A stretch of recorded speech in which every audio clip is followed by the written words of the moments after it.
Hi guys, it's me, Mama Lad. So for today's video guys ay nandito kami ngayon sa airport. Ipapakita lang namin sa inyo ang aming ganap kasi pupunta kami sa Boracay guys. So ayan guys, feeling vlogger po ako dyan for today's video.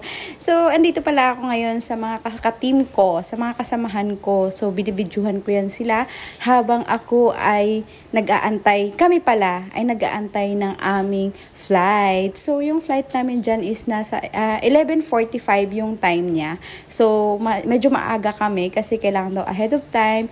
Hindi dapat kami malate, ganon. Kaya, ayun guys, nagbi-video-video ako dyan sa mga ka-team ko. Yan. Shout out sa mga ka-team ko. Ayun guys, sobrang natutuwa kami guys kasi nilibre kami ng kumpanya na mag-Boracay kami. Kasi 10 years anniversary ng company namin. So, ayan, lahat kami na mga staff ay nilibre ng mga boss namin. So, thank you po pala sa mga boss namin. Shout out po sa inyo. So, ayun guys.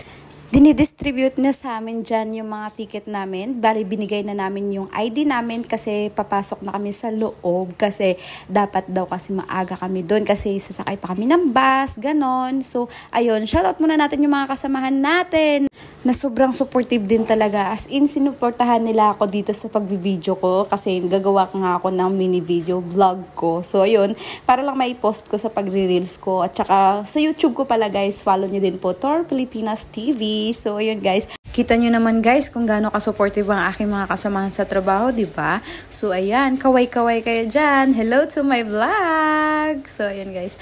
Naglalakad-lakad na kami dyan para papunta na kami sa boarding gate kasi nakuha na namin yung ID namin tapos na kami tinawag. So, hi sa mga kasamahan ko na very supportive. Ayun guys, pipila na kami kasi ilalagay na namin yung mga gamit namin doon sa... Basta yun na yun. para yun yung i-check nila kung mayroon ka bang dala na matutulis, mga ganon. Yung mga tawag doon, basta yun na yun, yung scanner nila doon sa loob. Ayan, kita nyo naman guys, nandito kami, madami kami dyan na pupunta ng Boracay guys.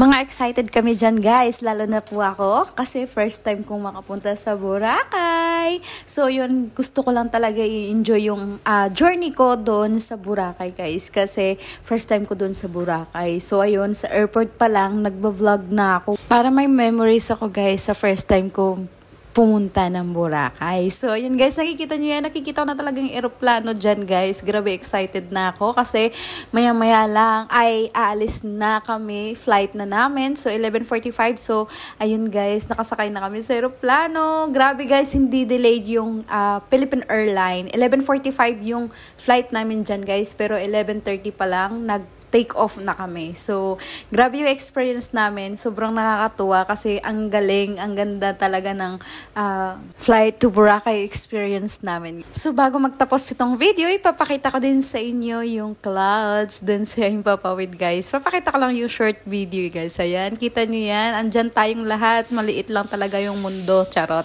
Sige na, guys. Thank you so much for watching. See you again!